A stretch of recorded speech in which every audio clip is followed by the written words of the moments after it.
नमस्कार दोस्तों, मैं हूं एडवोकेट तुलसीराम सिंह। तो आप सभी लोगों का स्वागत है। आज इस वीडियो में जानेंगे रेलवे के लापरवाही से रिलेटेड एक बहुत ही बड़ा फैसला है जो कंज्यूमर कोर्ट द्वारा डिलीवर किया जाता है। दोस्तों जानते हैं मामला क्या होता है, एक्चुअली होता क्या है। इसमें जो शिकायतकर्ता होते हैं केशव ओझा, जो कि एक समय की बात है वो यात्रा कर रहे होते हैं और यात्रा के दौरान उनका थर्ड एसी का बुकिंग होता है जिसमें वो 1446 रुपया देकर बुक करवाते हैं। अब चूंकि होता क्या है, साल ये राजस्थान से बीकानेर जाने वाली रूट का मामला होता है। तो चूंकि भीड़ इतना ज़्यादा होती है कि इनको अपने रिजर्वेशन का 2 सीट मिलना मुश्किल हो, इनका 2 सीट बुक होती है, थर्ड एसी में मिलना मुश्किल हो जाता है। और सीट की तो बात छोड़ दीजिए, इतना ज़्यादा ओवरलोडिंग होता है कि ट्रेन में चढ़ना मुश्किल हो जाता है।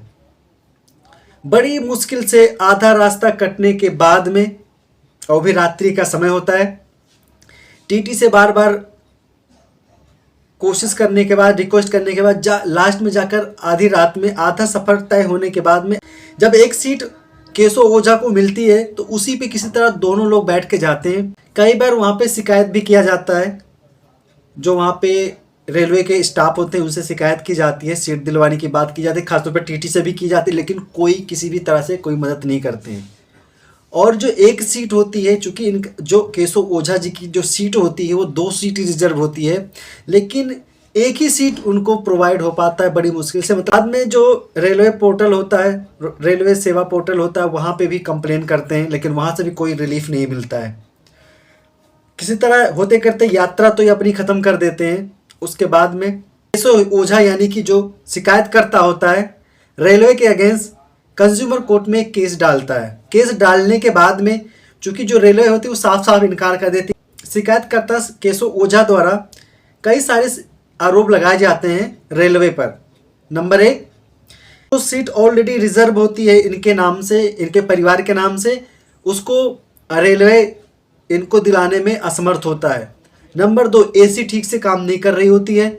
नंबर 3, ओवरलोडिंग बहुत ज़्यादा होता है, लोग फ्लोर पे सोए होते हैं। जो आरोप होते हैं जो रेलवे पे शिकायतकर्ता द्वारा लगाया जाता है, लेकिन जो रेलवे क्या करती है, इन सभी चीज़ों से अपना हाथ साफ कर लेती है। कहती देखिए इस समय कोई भर्ती प्रक्रिया, मेला चल रहा होता है भर्ती, इसलिए सीट को मतलब क्या कहते हैं, भीड़ थोड़ी ज़्यादा होती है। एसी की बात कहते हैं कि देखिए एसी ठीक से काम कर रहा था, ये झूठ बोल रहे हैं। दूसरी बात, फ्लोर पर ओवरलोडिंग की बात की जाती है तो रेलवे साफ कर देता, कहता नहीं ऐसा ओवरलोडिंग कुछ भी नहीं था। लेकिन जो शिकायतकर्ता यानी केशव ओझा होते हैं, उनके पास कुछ ऐसे वीडियो और तस्वीरें होती हैं जिस पर यह साबित होता है कि हाँ वास्तव में भीड़ बहुत ज़्यादा थी, लोग फ्लोर पे सोए हुए थे और उनकी सीट भी रिजर्व कर रखी थी, लोगों ने अपना कब्जा कर रखा था। और सभी दलीलों को सुनने के बाद में कंज्यूमर कोर्ट द्वारा रेलवे को दोषी पाया जाता है। कंज्यूमर कोर्ट द्वारा कहा जाता है कि जो रेलवे ट्रेन में ओवरलोडिंग का जो मामला कोई ऐसा नहीं कि ये पहली बार हुआ है, ये जनरली होता रहता है, जिस पर रेलवे बिल्कुल रोक नहीं लगाता है। लिहाजा कंज्यूमर कोर्ट रेलवे पर भारी जुर्माना लगाता है।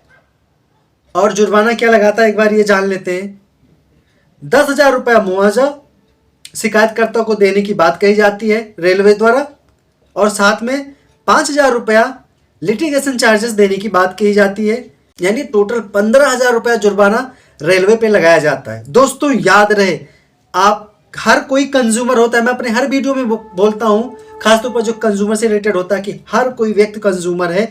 छोटा बच्चा हो, स्टूडेंट हो, नौकर हो, कोई भी हो, कर्मचारी हो, हर व्यक्ति, सभी लोग कंज्यूमर हैं और आपको कुछ राइट दिए गए हैं। कंज्यूमर प्रोटेक्शन एक्ट बनाया गया है जिसमें आपको बड़ी सारी सुविधाएं दी गई हैं, बड़े सारे कानून दिए गए हैं आपके लिए बनाए गए, जो आपको प्रोटेक्ट करते हैं, आपके अधिकारों को सुरक्षित करते हैं।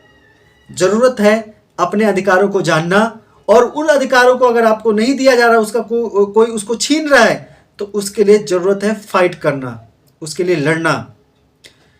आपके ऐसा नहीं है जो केशव ओझा का ये केस है, ऐसा नहीं कि ये पहली बार केस हुआ, ऐसा आए दिन होता रहता है।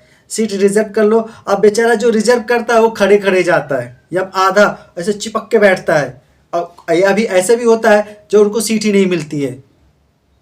तो कहने का मतलब ये बहुत ज़्यादा लापरवाही है। ऐसे बहुत सारी लापरवाही होती है, तो इनके लिए आपको लड़ना होगा और लड़ने के लिए आपको लीगल नॉलेज बहुत जरूरी होगा। तो इसीलिए कहता हूँ ना, हर बार कहता हूँ अपने वीडियो में कि भाई चैनल को फटाफट सब्सक्राइब कर लीजिए और वीडियो अच्छी लगे तो लाइक कर देना और दूसरों के काम आ सकता है तो शेयर करना बिल्कुल मत भूलना। मैं एडवोकेट तुलसीराम सिंह फिर मिलूंगा ऐसे लीगल टॉपिक अपडेट लेकर, तब तक के लिए आप सभी लोगों को जय हिंद।